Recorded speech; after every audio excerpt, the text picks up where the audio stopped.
Bonjour à tous, donc on se retrouve aujourd'hui vendredi.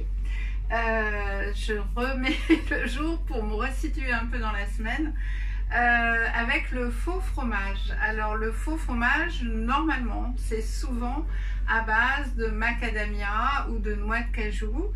La macadamia, c'est une noix qui est très très chère. La noix de cajou, c'est une noix qui a un acide un petit peu plus concentré, donc un petit peu qui occasionne des petits problèmes digestifs.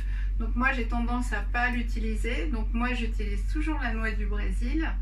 Et franchement le résultat il est quasiment identique. Donc je vais, heureusement que j'avais tout préparé sauf la gouseille que j'ai pas épluchée. Donc je vais commencer à l'éplucher et vous expliquer en même temps. Donc j'ai avancé un petit peu le travail parce que mon blender bien sûr n'est pas très très puissant et du coup j'ai dû le faire marcher très très longtemps. Donc par contre pour le deuxième de fromage j'ai moulu la noix d'Amazonie.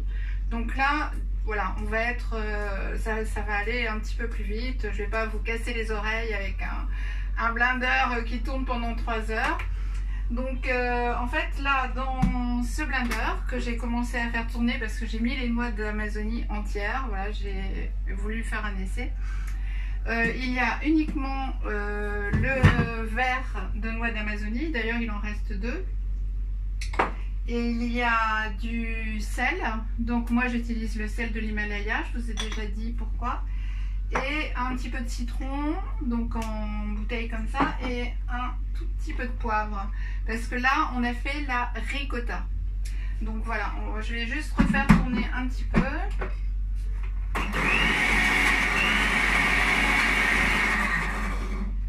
Alors, la ricotta, c'est un fromage. Voilà, on va le mettre dedans parce que la ricotta, on va s'en servir demain pour les sushis. Donc vous allez voir, c'est la consistance d'une ricotta. Voilà, c'est exactement... nous on a un petit grain qui est dû à la noix d'Amazonie qui comporte un petit peu de peau. Mais voilà, hop.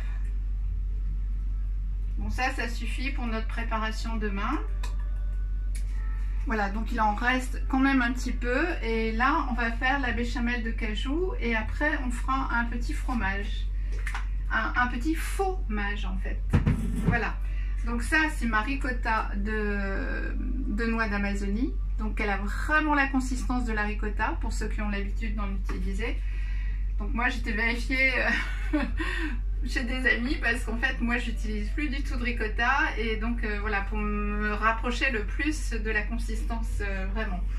Donc en fait dans cette ricotta on va juste rajouter un petit peu d'eau.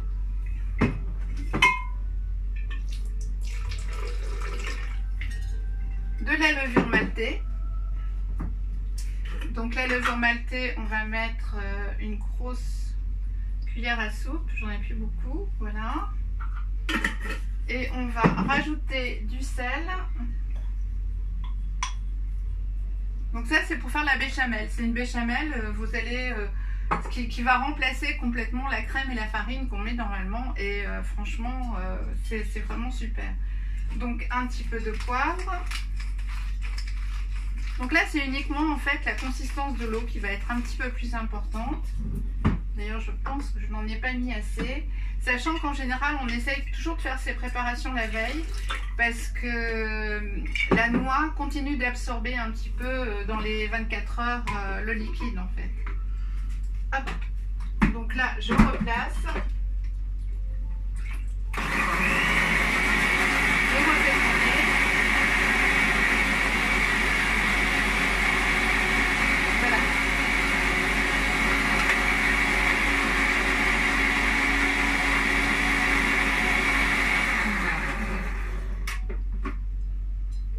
Donc ça c'est pareil, hein, la consistance, elle va être, je pense, trop liquide. Voilà, je vous montre. A priori c'est un petit peu trop liquide, même si on pense que... Voilà, donc on va rajouter un petit peu de noix d'Amazonie en poudre. là, je sais qu'on va être bon. On va être bon demain, en fait.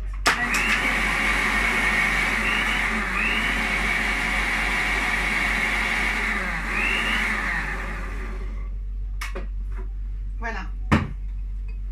Donc demain, dans les sushis, je vous montrerai la consistance de la béchamel qui aura un petit peu épaissi. Voilà. Donc ça vous remplace en fait n'importe quelle crème fraîche, sans problème, hein, de vache. Voilà, donc là, elle est un petit peu liquide, c'est sûr. J'essaye de vous l'approcher. Mais vous allez voir, dans le frigidaire, elle va un petit peu s'épaissir. Et demain, on aura quelque chose de tout à fait correct. Donc là, on va faire le faux fromage. Donc là, je verse la totalité des noix d'Amazonie. Donc on a à peu près 120 g de noix d'Amazonie. On va utiliser du citron. Donc il y a différentes sortes de fromage. Moi c'est celui que je fais le plus souvent. Alors la levure maltée. Donc là je verse la totalité. Alors là c'est là où je mets mes grains de poivre en fait. Parce que ils vont peut-être pas passer tous forcément, et dans le fromage c'est quand même très très agréable. Donc on fait une sorte en fait de fromage ail et fines herbes, hein. Le petit, comme un boursin on va dire. Donc là j'ai mis un petit peu de ciboulette, du poivre. Donc la ciboulette j'ai tout utilisé l'autre jour pour mon taboulé et malheureusement je n'en ai pas racheté, donc il n'y en a pas beaucoup, mais c'est pas grave, ça va. Ah oui, j'ai oublié l'ail des ours. Alors l'ail des ours, vous n'hésitez pas, parce que en plus de ses propriétés, c'est le goût que ça va donner qui va être vraiment intéressant. Et donc là, on va mettre un tout petit peu d'eau, et on va après rajouter un petit peu d'huile de coco. Donc là, je vais y aller en plusieurs fois, en essayant d'être rapide. Là, vous enlevez le citron.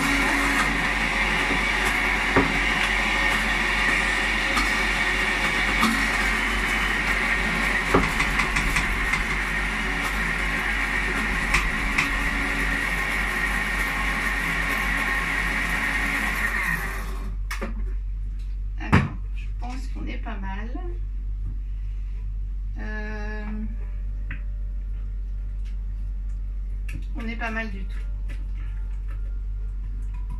Alors, hop. Là, on va rajouter un petit peu d'huile de coco. Bon, à peu près, pour les 100 g de noix d'Amazonie, on va rajouter 3 cuillères à café, ce qui doit correspondre à peu près, parce que moi c'est vraiment des toutes petites cuillères, ce qui doit correspondre à une cuillère à soupe d'huile de coco. Hop.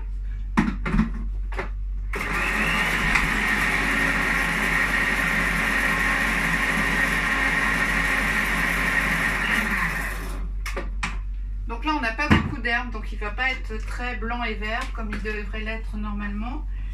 On a mis un petit peu plus de poivre. Donc là il y a une petite astuce qui consiste à mettre un petit peu de sel au frais. Voilà. Je vais plutôt prendre un verre. Hop. Alors. Non, alors je vais prendre ça, c'est pas grave. Voilà, vous mettez un petit peu de sel au frais, donc voilà, et vous allez mettre votre fromage pour la nuit. Il va épaissir. Donc ça c'est pareil, hein, je vous montrerai demain matin quand il sera fait. Donc là je pense qu'on aura surtout un fromage au poivre.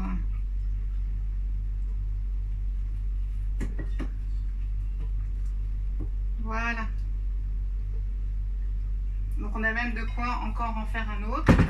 Et l'idéal c'est de le placer au déshydrateur après. Donc moi je le placerai un petit peu au four de la maison dans 2-3 jours en fait quand il aura pris. Sinon je vais le manger comme ça en attendant.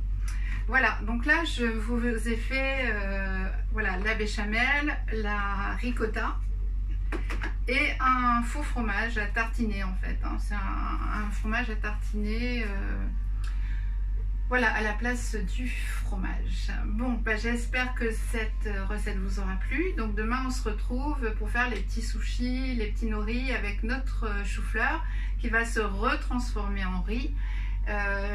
Aussi avec une version sucrée, parce qu'on peut très bien faire des petits sushis à la mangue, au kiwi, c'est vraiment délicieux.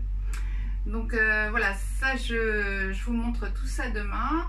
Et bah, je vous souhaite une superbe fin de journée. Et voilà, je vous embrasse, prenez bien soin de vous. Et à demain, merci.